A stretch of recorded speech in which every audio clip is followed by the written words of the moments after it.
Admittedly, it is a bit of a niche genre, but really there is no more complete cowboy experience as a video game than Red Dead Redemption 2. Bar fights, weather-swelled equine love spuds, shootouts, bank robberies, it's the alpha and omega of the Western-based video game. It's a long, long way from our beginnings in cowboy games, such as the ones found on the humble ZX Spectrum. As good as Ultimate's Gunfight was, it isn't anywhere near as impressive as Rockstar's games, because, obviously, how can it be? So let's quit looking for a really good, realistic cowboy game and just head off into space and find a cowboy with superpowers who has a horse that can get all bipedal and stuff and shooty. 30-30 don't need no swelling love spuds, and luckily he doesn't have them. Sarah Jane! Bravestarr was the last roll of the dice for Filmation, the creators of Masters of the Universe, airing from 1987 to 1988. Shortly afterwards, Filmation closed. But it was a valiant attempt to recapture the old glory of Masters of the Universe.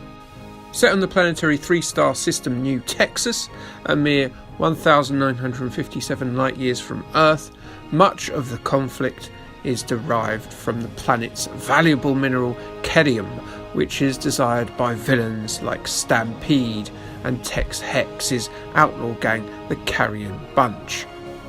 That's already a good start to your space cowboy lore. They're opposed, of course, by the eponymous Marshal Bravestarr, a Native American with the power of spirit animals.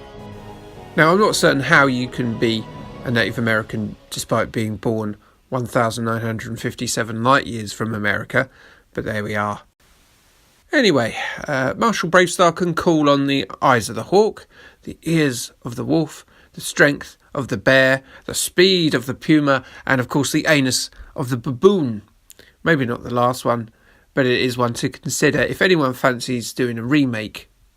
He's assisted by a troupe of heroes, some of which had really annoying voices,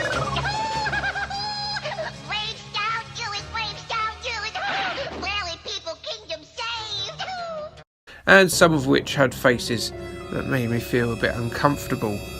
Is your face imploding, sir? Some of the episodes had a strong moral message. One notable episode had a kid overdose on a drug similar to LSD and then died. That is, of course, pretty heavy stuff for a kid's animation about space cowboys and their talking horses. Wow. And now on to the game. Go Media acquired the rights, obviously expecting the franchise to do some similar things to He-Man, which of course it really didn't, as Filmation closed after putting the first series out. Oops. Go handed development duties to good old Probe Software, a team well known to squeeze a performance out of the machine, as evidenced by things like Dan Dare 3, Trantor and Turrican. Also released on the Commodore 64 and Amstrad CPC in 1987, Bravestarr is a side-scrolling action title that owes a fair old nod to the likes of Green Beret, Cobra and Rolling Thunder.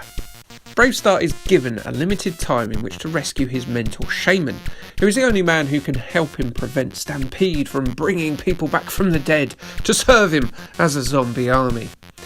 Time itself acts as your energy bar. If you take a battering, then you're going to end up in a grave, but luckily only for half an hour of in-game time. Beat that, Jesus, your Easter Sunday trick ain't looking so good now. It took 3 days. But this is time that the good Marshal can ill afford. Run out of time and you're stuffed. You can compile clues by entering various buildings and investigating and interrogating folk. Although seemingly sometimes Bravestarr doesn't see one person in a small room. I mean, get your eyes of the hawk out, you mole-oculared fool. There is clearly a person right there. It's a unique approach to break up the action like this, as the respawning is relentless and therefore the slower pace can be welcome after a while. It can be hard to get the information out of the bar patrons though. Sometimes they want a bit of money for their loose lips, let's say. If you manage to uncover enough information, you can discover a saddle, and you can then shift to another zone where you play this neat little shooter interlude. As I've said before, the action is relentless. Ducking, jumping and hammering away at the fire button like Billy-O. The 9 minutes of actual game time erodes quickly, especially when airborne enemies are dropping bombs and taking great chunks out of your time health. The animation is of a high standard, with Bravestarr performing all of his shooting and high-octane acrobatics very smoothly. Probe don't actually bring out their signature giant colour clash-free sprites here. Bravestar's sprites are instead small and a bit ill-defined, but then there are a vast quantity of enemies joining you on screen to be shot by that trusty 6-shooter of Marshal Bravestarr quite a lot of the time. Bravestar's gameplay is a bit of a standard 8-bit side-scroller really, which is a good and a bad thing. It's absolutely relentless, yet somehow quite repetitive despite the odd mid-game sojourn into bar interrogation. Reviews of Bravestarr were mixed, as seems par for the course with the Spectrum magazines of the time. Crash weren't huge fans, giving Bravestarr a 46 out of 100. Sinclair User, in this incredibly weirdly laid out 3-review page, also gave it a slating and a 4-star out of 10 score. Your Sinclair though loved it, bestowing it a 9 out of 10. Methinks they've been on the moonshine. As ever, I think the truth is once again somewhere in the middle.